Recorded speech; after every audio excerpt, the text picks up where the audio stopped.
నమస్కారం. City cable news కి స్వాగతం. ముందుగా ముఖ్యాంశాలు.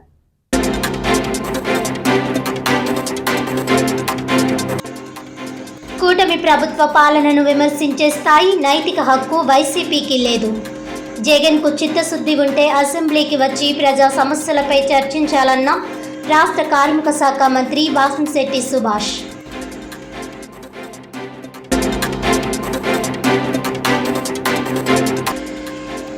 రాష్ట్రంలో అధికార కూటమిలోని టీడీపీ, జనసేనతో పాటు ప్రతిపక్ష వైసీపీ కూడా బీజేపీకి తొత్తులుగా వ్యవహరిస్తున్నాయి.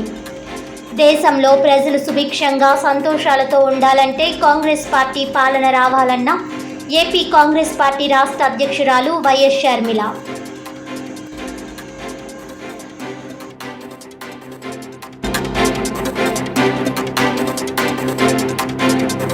రాత్రిపూట చోరీలు చేస్తూ 5 జిల్లాల్లో పలు కేసుల్లో తప్పించుకు తిరుగుతున్న 3 అంతర్జిల్లా దొంగల ముఠా అరెస్ట్. నిందితుల నుంచి 65 లక్షల విలువ గల చోరీ సొత్తు స్వాధీనం చేసుకున్నట్లు వెల్లడించిన కాకినాడ జిల్లా ఎస్పీ బిందు మాధవ్.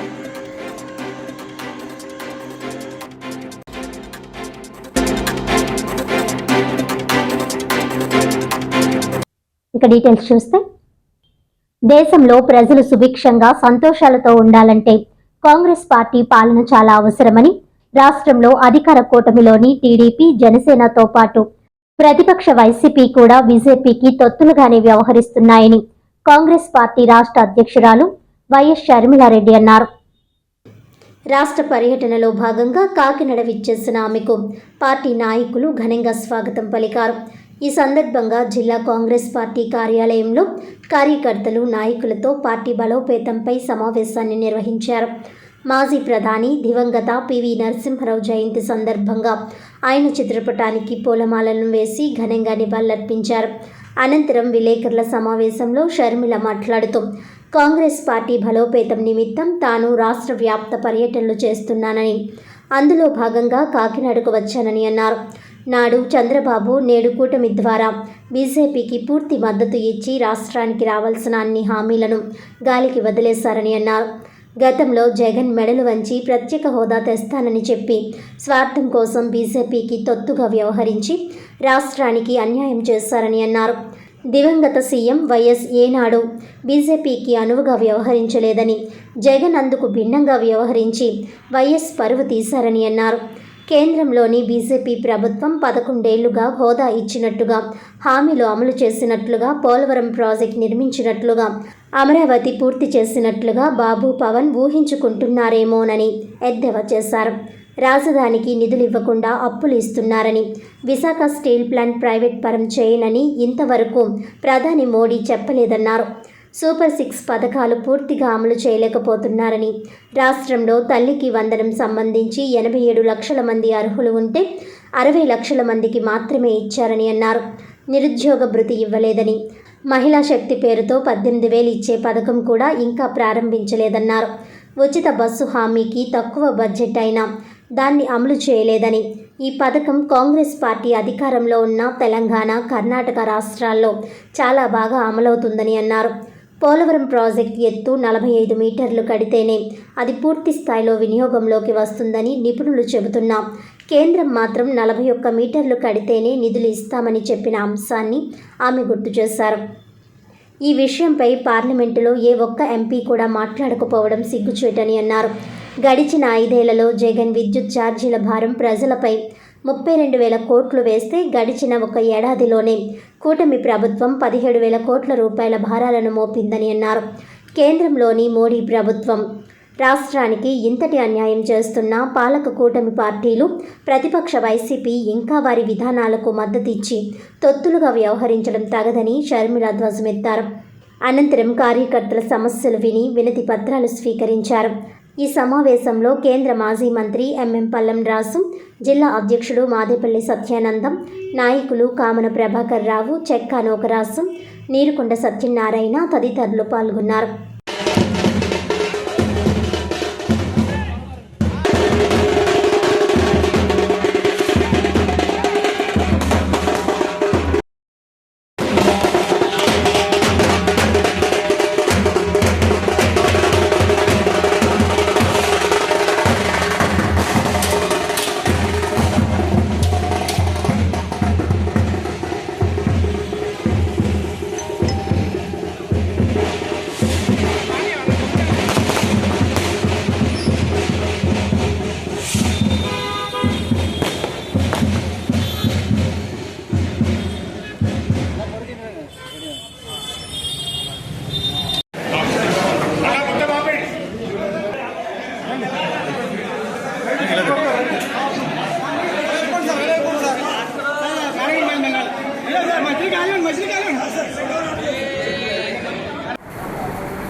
కాకినాడ జిల్లాలో ఇంత ఘనంగా మమ్మల్ని ఆహ్వానించినందుకు అందరికీ కృతజ్ఞతలు. ఈరోజు పివి నరసింహారావు గారి జయంతి. కాంగ్రెస్ పార్టీలో ఆయన ఒక టాల్ లీడర్.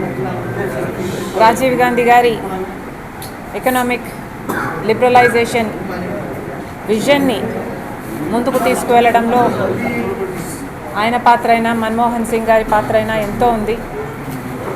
పివి నరసింహారావు గారు చాలా చిన్నగా మొదలుపెట్టి MLA, MP, minister for external affairs ఇలా ఒక్కొక్కటిగా పెరుగుతూ పోయి మన దేశానికి మొట్టమొదటి సౌత్ ఇండియన్ ప్రైమ్ మినిస్టర్గా ఎదిగారు.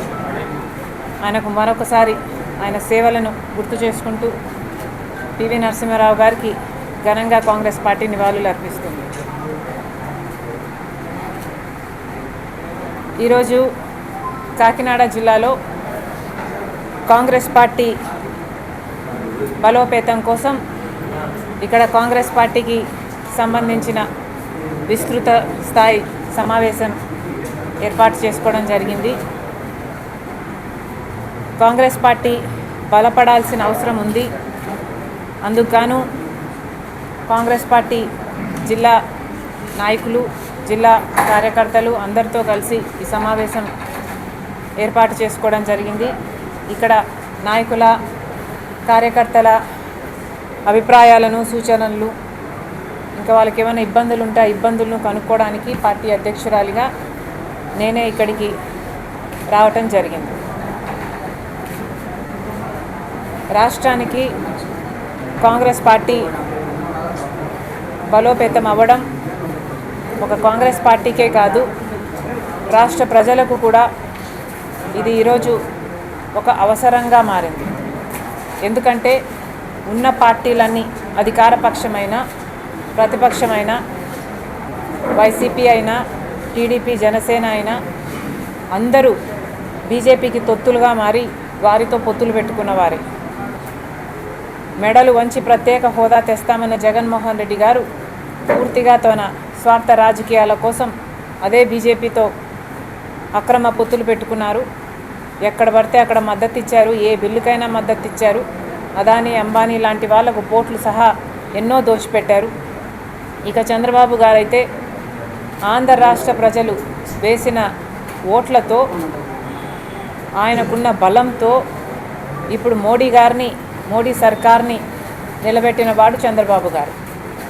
పవన్ కళ్యాణ్ గారు కానీ, చంద్రబాబు గారు కానీ మన రాష్ట్రానికి ఏదో మోడీ గారు అన్యాయం చేయనట్టే, మనకు విభజన హామీలన్నీ మోడీ గారు నెరవేర్చినట్టే, గత 11 సంవత్సరాలుగా మోడీ గారు మనకు ప్రత్యేక హోదా ఇచ్చినట్టే, మనకు పోలవరం అయినా, రాజధాని అయినా అన్నీ కట్టేసినట్టే మద్దతిస్తూ ఆ సర్కారు నిలబెడుతూ మనం ఏం సాధించుకున్నాం? కనీసం ఈరోజు పోలవరంకు సంబంధించి 45 మీటర్లలో పోలవరం కడితేనే అది గ్రావిటీ బేస్డ్ ప్రాజెక్ట్ అవుతుందని తెలిసి కూడా మోడీ సర్కారు, ఫైనాన్స్ మినిస్టరు 41 మీటర్ల వాటర్ కెపాసిటీలో కడితేనే మేము నిధులు ఇస్తాము అని చెప్తుంటే ఒక్కడంటే ఒక్క పార్లమెంటేరియన్ అయినా మాట్లాడారా? వైసీపీకైనా, టీడీపీకైనా, జనసేనకైనా, బీజేపీకైనా ఆంధ్ర రాష్ట్రానికి చెందిన ఒక్క పార్లమెంటేరియన్ కూడా ఎదిరించలేదు. మరి అంత గులాంగిరి మోడీకి చేయాల్సిన అవసరం ఏముంది? మరి మోడీ గారు ఇప్పటికి కూడా రాజధాని విషయంలో న్యూఢిల్లీని తలపిస్తానన్న, రాజధాని కట్టిస్తానని మోడీ గారు చెప్తే ఇప్పటికీ కూడా ఆ మాటను విస్మరించి ఇప్పటికీ కూడా నిధులు ఇవ్వకుండా అప్పులు ఇస్తున్నారు రాజధాని కోసం కూడా. ఇలా ఒకటి కాదు, రెండు కాదు, అన్ని విషయాలలో రాష్ట్రానికి అన్యాయం చేస్తూనే ఉన్నారు. ఆఖరికి విశాఖ స్టీల్కు సంబంధించి కూడా ప్రైవేటైజ్ చెయ్యబోము, మేము చేస్తామనే నిర్ణయాన్ని ఉపసంహరించుకుంటున్నాము అని ఇప్పటికీ కూడా చెప్పలేదు మోడీ గారు. మరి అలాంటప్పుడు చంద్రబాబు గారైనా, జనసేన పవన్ కళ్యాణ్ గారైనా ఎందుకు మద్దతు ఇస్తున్నట్టో జనాలకు సమాధానం చెప్పాలి, ప్రజలకు సమాధానం చెప్పాల్సిన అవసరం ఉంది.